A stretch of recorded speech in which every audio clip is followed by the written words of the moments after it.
Hi guys, I'm going to be running through what you need to do for your work experience component of your diploma course with us. First thing I'd love for you to do is just to have handy your work experience hours guide, and this document can be found in your induction pack.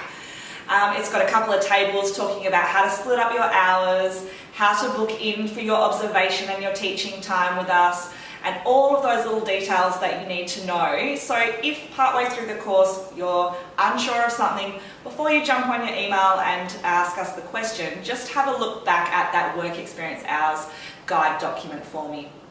Alright, so first thing we're going to run through is your observation hours. So observation hours are there for you to get a really good overview of a senior instructor teaching a group of clients, and we're going to talk to you during your contact about specific things that we want you to look out for during your observation hours. So your work experience hours guide is split up into two phases, and we call them stage one, which is from the beginning of your training right up to the point where you've passed your mat work practical exam. And then stage two starts, and that's where you start to focus more on group reformer and also more on studio teaching as well. So you'll notice that at the first part of the course you're going to be doing more observation of reformer and mat work, and in the second part you're going to be doing more observation of reformer and studio. So with your observation hours, what you're going to do is make sure that you have a look at our timetables at all of our different studios. Look at your guide. Your guide's going to tell you we'd like you to start off observing, for example, 10 basic level mat work classes. You're going to look at the timetables, see when those classes are running, and start to formulate a bit of a schedule for yourself about when you might be able to come along and observe those classes. To book in, you're going to send an email through to studentbookings@pfiwa.com.au, and that's just a booking request to say, could you please put my name down for that class? We only allow a maximum of 3 students to observe in any one of our classes, just so that it's not too overwhelming for the clients, and also that you get the allocated space provided for you in the room to get a good view of what's going on. When you're doing your observation hours, it's really, really important that we're always putting our client's experience first. So we want to make sure that you're sitting up nice and quietly at the side of the room, at the stools that have been set aside for students to use, making sure that you are quiet, you're not using your mobile phone, you're not using an iPad, you're not recording the instructor teaching at all, and you're just quietly taking notes and observing various details of the class that are going to help you to become a better instructor. So just really making sure that you're invisible to the clients as much as is possible, and that includes arriving before the class starts and not leaving until the end of the class as well. You're not able to put an hour down for observation unless you've been there for the entire hour, and that's just something that you want to keep in mind. So if you're running late, make sure that you give yourself plenty of time to get there in respect for the clients and for the instructor as well. Next thing you want to think about with your observation hours is making sure that at the end of the shift that you're observing, you're going to be wanting to get your instructor to sign off on your log sheets. And it's really important that you do this at the time rather than waiting for a later date to have that signed off. Because the instructor sometimes could be running from one class to the next or finishing a shift and having to get to a different studio, what you want to do is approach the instructor with your log sheets in your hands and a pen, ready for them to sign exactly where they need to, just so that you're again not taking up too much of their time and time that clients might have questions for. So that's pretty much the observation hours, and you're going to want to start those straight away. So right from your first contact, straight away, during that time, we're going to start to tell you about things we want you to observe during those classes, and then you'll be ready to go and ready to start making a plan for your observation hours. You can do those observation hours at any of our studio locations where those specific classes are running that you need to observe as well. Alrighty, so next thing we're going to start talking about is the teaching hours. And the teaching hours are split up into co-instruction and also full teaching practice for yourself. So co-instruction is that next step on from observation where you get to take a closer look at what's going on in the classes. So initially that might mean that you're just shadowing the main instructor and waiting for them to give you instruction about little details that you might be able to help them out with. So that might be to correct someone's pelvic position or to help someone with an assist. But you're going to wait for the direction of your instructor, that is your supervising instructor at the time. So when you start your co-instruction, we recommend that you do that about a month after you start the course. So don't leave it too late. Even though you might be feeling nervous, the best thing is to just get in there and start. You're going to book those co-instruction hours in the exact same way that you're booking in for your observations. And we're only allowing one student to co-instruct with any given class. Again, so that it's not too overwhelming for the clients, plus that the instructor has their full attention for you. So when you arrive to do your co-instruction, just make sure that you introduce yourself quickly to the instructor and make sure that you let them know that you're there to co-instruct and that you would love for them to give you as much guidance as possible. If you stick to the same shifts for your co-instruction and your observation, the nice thing about that is that the instructor's going to get to know your skill set and they're going to be able to gradually give you more and more to do to make those hours as worthwhile for you as possible.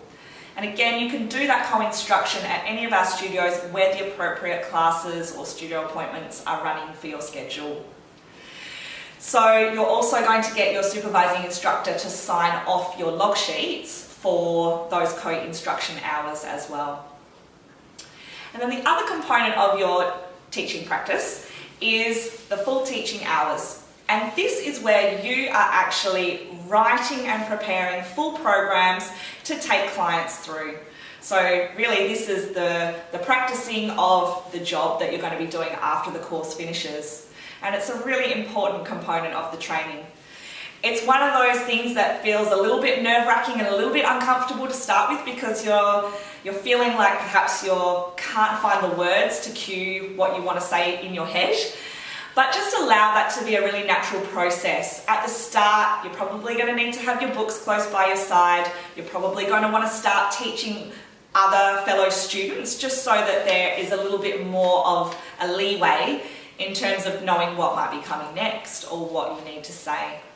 So your teaching hours, again, probably start these around a month and a half after the start of your course. And they're going to begin with mat work. And also as you begin to learn the repertoire and programming for Group Reformer, that will come in as well.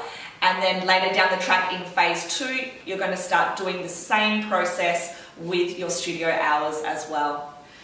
So in order to log a teaching hour, what needs to happen is that you have to prepare a whole 1 hour program according to our PIC system of programming, which you're going to learn throughout your contact time. And you're going to make sure that you have some bodies ready and willing to be taught by yourself. And you're going to use our studio locations and premises to practice teaching. So to book studio space, you're also going to use that same process of emailing in student bookings at pfiwa.com.au, and you're going to request what type of room you're going to need. So we're going to need to know, do you need a mat room? Do you need a reformer room? What apparatus do you need? We're also going to need to know how many people you're planning to teach. Because one of the features of the teaching hours is that you might be sharing a room with a fellow instructor or with another student. We're really used to doing this on the job, especially in the studio teaching environment, and that's something that you want to get used to as well. Our clients are certainly used to sharing a room. So that's why we need to know how many people, just so that we don't overbook the room. We'll also need to know whether that teaching hour is going to be filmed for your practical assessments. If you are planning to use that teaching hour to film your practical assessments, then we'll definitely book the room out so it's just you in there, so the sound is a good quality and you've got plenty of space to work with. So again, you won't be able to log a teaching hour unless it's a whole hour and you've got a formal setup in the studio with clients ready to go. If you wanted just to have a play with the repertoire, a practice in your own body, or you want to just practice teaching an exercise or two or a sequence or two to a fellow student or a friend or a family member, that's completely fine, and we certainly recommend that you do that process, but that wouldn't be logged under your teaching hours. That would be just time spent getting ready for those teaching hours. Yeah, so you want to make sure that you're practicing, but it's not until you're teaching a full class that we can log it as a teaching hour. Okay, so that's the general structure of those work experience, observation and teaching time. When you're in the studio doing either obs or teaching, please make sure that you're wearing your student uniform. And at the start of your enrolment, you're going to be provided with student t-shirts that have a logo and say that you're identifiable as a student. That's really important for our clients, because it can be an intimidating thing having somebody watching you work out, and we want our clients to feel comfortable in the space at all times, and also takes a little bit of pressure off you because you're not expected to know everything at this point. Clients might ask you questions, but if they can see that you're a student, they're not going to be expecting you to have all of the answers. And the same thing from the other PFI instructors as well. So always wearing that student t-shirt, and making sure that the logo is visible at all times as well. Wearing black leggings, plain leggings, and closed-in shoes whilst you're instructing is part of the work health and safety requirements of the course as well. So we just commonly wear sneakers, and that keeps you comfortable and also protects your back if you are teaching and observing for a relatively decent period of time. So with the work experience hours, it's most common for our students to come in and do a block where perhaps they observe a class, maybe they want to jump in and do the class themselves at the next time slot, and then they might observe or teach the hour after that. How you structure those work experience hours is completely up to you. You might like to come in every evening after work and do a couple of hours, or you might like to spend most of the weekend in the studio really immersing yourself in it and getting it done.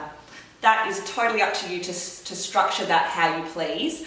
And we have an assessment called the Summary of Hours, which we're going to run through in your assessment induction video, which just helps us to make sure that you're tracking on time with your work experience hours, because you'll have to provide us with a snapshot of where you're up to at certain periods throughout your course. So even though there's flexibility, we will be there making sure that you are staying on track, and if you're falling behind, we can identify it before you get to the end of your course. So that's your work experience and your observation hours. And let's just talk about who could be your client for your teaching hours. So there's a few different options. Like I said earlier, we recommend that initially you get together with your fellow students and you use each other for bodies to start with.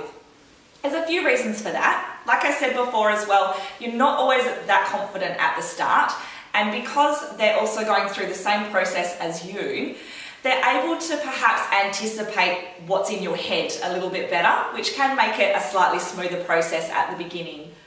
But we don't want to just stick to teaching students the whole way through your hours, because members of the public who have no background in terms of Pilates or Pilates teaching are going to respond quite differently to the way that you're instructing than someone who's going through the training with you. So we want to make sure that you try and teach to a mixture of people, maybe some who have more experience, some who are completely fresh, and then others who are students as well. Students and PFI instructors are able to be your bodies free of charge. And then you are able to also nominate 3 friends or family who are able to be bodies for you free of charge as well. And they can come into the studio and take classes with you whenever they want to and whenever you're available. Beyond those 3 people, we are going to charge those clients a very small admin fee, and you can see those fees in your work experience hours guide document. There's a couple of different options for them in there, and the reason for that is that it puts a value on what you're giving them. Even though you're still learning, By the time you're getting into teaching members of the public, friends and family, you do definitely have a lot of valuable skills to offer, and it also helps to keep people accountable. You don't want to have clients who are constantly going to be cancelling and letting you down, because it makes keeping on track with your course hours really difficult. So that fee is in there just to make sure that for the people you're teaching, it feels like a real commitment, and that's what you want. Because ultimately the clients that you're teaching in your work experience hours, we are looking for them to be groomed by you to participate in your practical assessments. So that's really important. By the time your practical assessments are coming around, we want you to make sure that you have been part of the process in getting their bodies ready for you to teach. That's important because you're going to get to know their posture, you're going to get to know the ins and outs of what they find difficult, what they need more assistance with, and you're also going to feel like you have a better preparation and are not so flustered when you're teaching in your exams if all those bodies were fresh. So really want you to make sure that your clients are knowing that when they start with you, it's to go down the road of participating in your practical exams when that time comes. Okay? So I think we're getting there. We've got just to talk about your log sheets now. So why don't you grab those out of your induction pack for me, just to make sure that you understand how to fill those in. So what you'll find is that there's separate log sheets for your observation hours. There's separate log sheets for your teaching hours, and there's separate log sheets for your self-mastery hours. Okay, so let's talk about observation and teaching, just because that's something we've already covered. The observation hours, they're all going to go on the one set of log sheets, and you want to have those signed off by your supervising instructor each time. And you can see that you'll have to log the date that you're observing, the studio location that you're observing at, the time that you arrived and the time that you left, and also to have that all-important signature. There's also a column called a cumulative total that you'll see. And what you want to do is each time you log an hour, you want to add that hour onto that accumulative total so that it's easy for you to see when you're approaching the minimum number of hours that you need to do.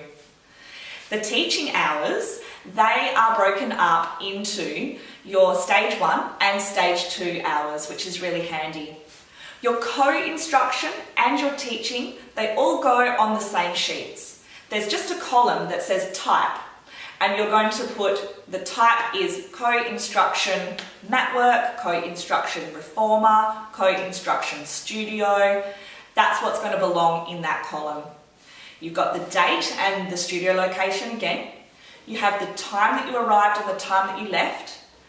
You've got another accumulative total, and you also have that supervisor signature column.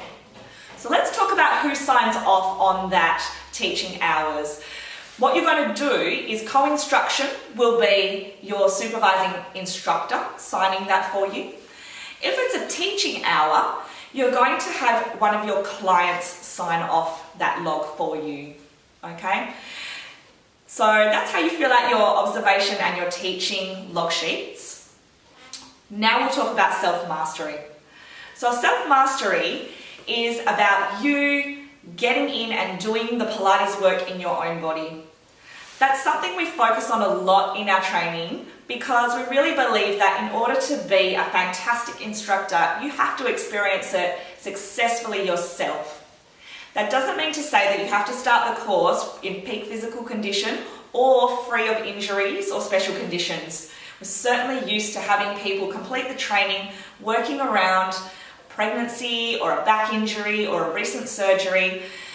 But if that is something that you're going to need to